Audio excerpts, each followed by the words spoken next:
yotganga g'aziysan. Mana ustozimiz keldilar bugun.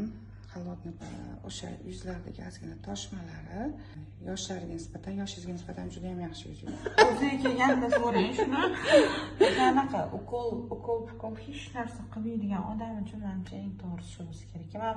Men anaqa chiqyapti-ku toshmalada nisbatan shu toshmalada terida o'sha obnulение ketolmayapti deyapti doktorim. Hozir bu o'sha obnuleniyani tezlashtiradi, to'g'rimi? Ishlolmagan hujayralarni shunaqa tezroq ishla deydi. Bu yerdachi mana kuchi yetmayapti, yetmaydi. Chunki bu yerda mikroelement tanqisligi bor. Ikkinchidan bu yerda giperderma 3-qavatdan chiqadi. Bu tashqariga chiqa olmaydi.